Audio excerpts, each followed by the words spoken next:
澳大利亚的铁矿石用人民币结算，他的国防部长访美又交出了战争决策权，哪个才是真的？观众朋友、网友朋友，大家好，我是费先少。自澳大利亚工党政府上台以来，中澳关系走向缓和成为了大势所趋。但最近发生的两件事让人感到非常意外。一是不久前，澳大利亚的矿业巨头必和必拓用人民币来结算铁矿石的贸易，被网友称之为捅了美国一刀。二是中国开始放行澳大利亚的煤炭进口，这是双方善意积累的必然结果。澳大利亚开始对中澳贸易有了新的期望。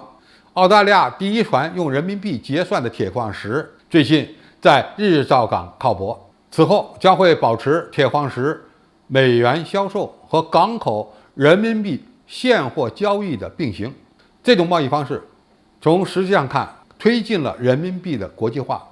也能避免美元汇率波动所带来的风险，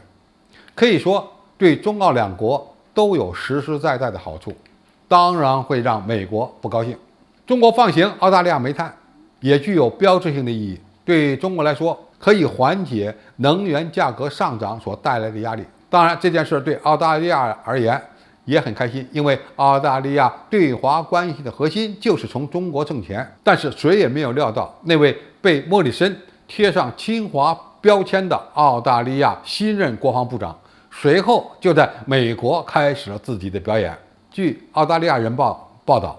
马尔斯在华盛顿做了一个重要的表态，承诺增强澳大利亚的军事力量，以避免在印太地区出现灾难性的威慑失败，并向美国保证，工党新政府将完全致力于与华盛顿建立更加亲密的伙伴关系。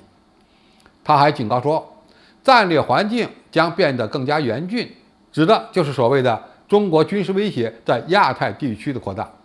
马尔斯承诺说，将在击退中国在太平洋地区的影响力方面发挥更加积极的作用，这就是要与中国明着对抗了。马尔斯访美的重头戏是与美国的国防部长奥斯汀会谈。这场闭门性质会谈的核心是公布了美澳接下来的战略目标。据澳大利亚国防部长前首席幕僚麦克斯克拉夫透露，这次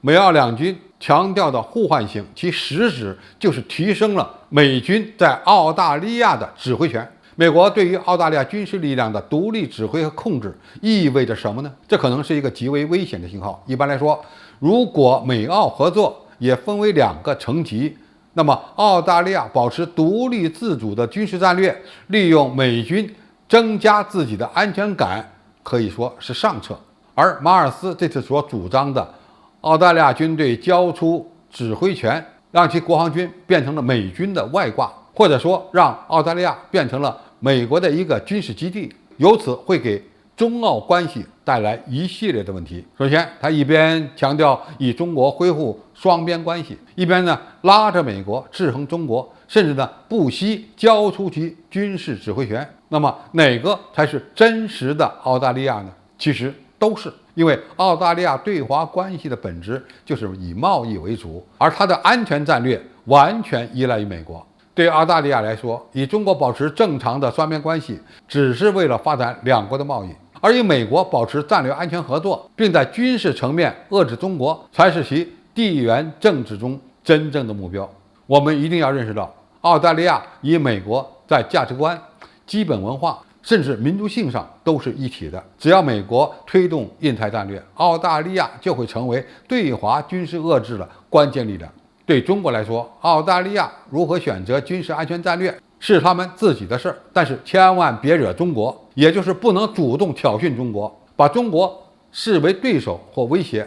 那可就自找麻烦了。想挣钱可以，但是想着一边吃着中国的饭，一边要砸中国的锅，那么你即使是抱着美国的大腿也不管用，